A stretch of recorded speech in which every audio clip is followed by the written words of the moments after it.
Mesut Ozil has finally agreed a mutual deal with Arsenal to leave this month and join Fenerbahce for the rest of the season and for the future for a long-term contract, it seems, as per David Ornstein from The Athletic. I'm Chris Kringle, this is Kringle Talks Football. Before I do anything, before you go anywhere, smash the subscribe button, hit the notification bell. Every time I upload a video, you'll be notified. Follow me on Twitter, follow me on Twitch as well. If you like podcasting, listen to my podcast at Kringle Talks Football. All the links are down below, iPhone, Apple, Spotify, all of that jazz. Let's get into it.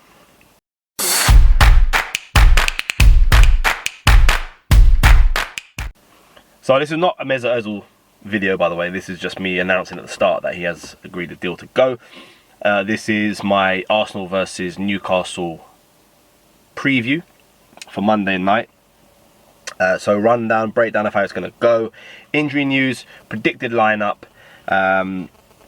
what expected big performances from any which player, form going into it, and then a little bit of a closing prediction of how I feel that the game's going to go. So to start with injury news, thankfully it seems that Kieran Tierney will be past fit, which is fantastic news. He obviously had that small injury to his calf, which kept him out of the game against Crystal Palace on Thursday night. But MRI scan has shown that it's not too severe, so he should be fine and ready for the game on Monday night against Newcastle at home, which is a very, very positive boost because we missed him dearly against Palace. I think he's created our most chances this season, so without him it was very one-dimensional in what we were doing, and it wasn't getting the ball on that side. Gabriel Martinelli should be back fit as well for the game against Newcastle. He should be on the bench. I would assume he might start. He might go Aubameyang up front and Martinelli out on the left.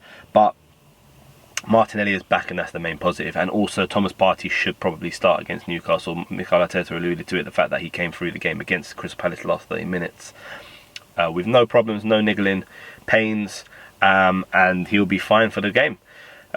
So I'm happy. So we'll go straight then. Nicely veers into the predicted lineup. So I'm going to go with Leno, obviously in goal. Hector Bellerin, Rob Holding, Gabriel, and Kieran Tierney. Midfield, I think it will be Thomas Partey and Granit Xhaka as the double pivot, and then in front of them, Saka, Smith Rowe, and Gabriel Martinelli. And then I think it'll be Aubameyang up front.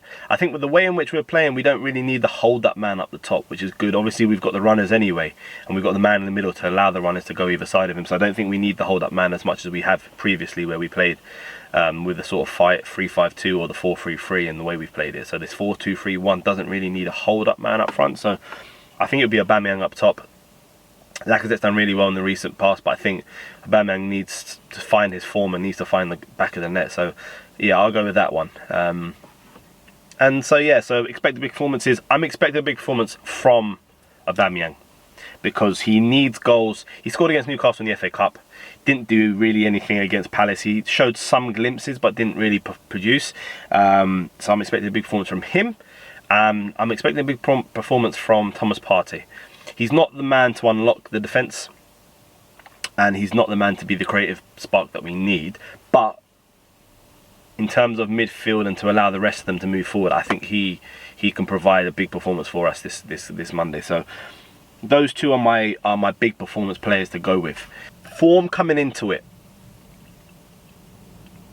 other than the Crystal Palace game at home on Thursday, we've been fine.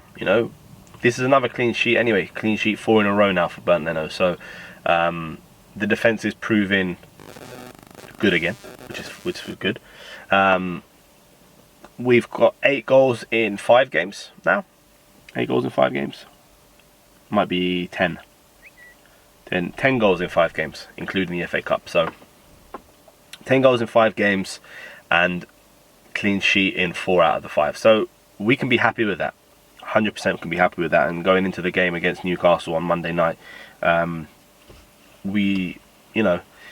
should be fine. I'm predicting an Arsenal win. I predicted Arsenal win against Palace, and that didn't go too well. So Not always my predictions come forth, but I'm predicting an Arsenal win, and I think 2-0. I'm going to go 2-0, and I'm going to go with Aubameyang and Saka, maybe. And just a little bit from what I said at the start of the video about Mesut Ozil.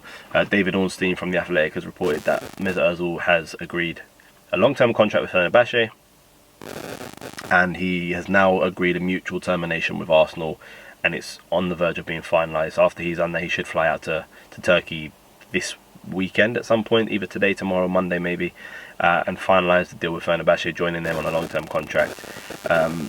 It is sad to see him go, because when he came in, he was the first real player that came in after the exodus of players leaving, who was of world-class stature.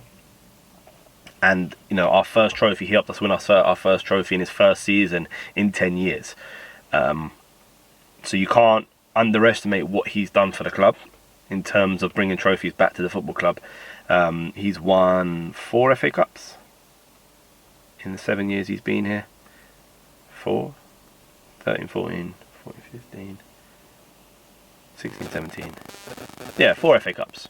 So you can't underestimate what he's produced for the club and what he's done for the club. I think he's got 265 appearances, 41 goals, I think, 77 assists. And considering he hasn't played for the last, well, year, pretty much, the last 9 months, it's not a bad thing to go off of. So I wish him all the best. Thank you very much, Mesut. Danke, Mesut. I don't know what thank you is in Turkish, but I will say thank you very much. Because, you know, you've left a good legacy at Arsenal. It might not have ended well with the club and with the board and with Mikel Arteta, but listen, everything you've done up until that point, nobody can fault you on. So, good luck in your new adventure. And guys, like I mentioned at the start, it's only a short video. Like I mentioned at the start, hit the subscribe button, hit the notification bell, and also follow me on Twitter, follow me on Twitch as well. And I'm going to have a review on my podcast, so that's Kringle Talks Football on all platforms. I'm going to have a review of my podcast with a Newcastle fan, get a perspective of the game and how it went, etc, etc. And yeah, we're just going to go in from there. So guys, until next time, hope you're very well. Enjoy the rest of the weekend. Up the Gunners on Monday night. See you later.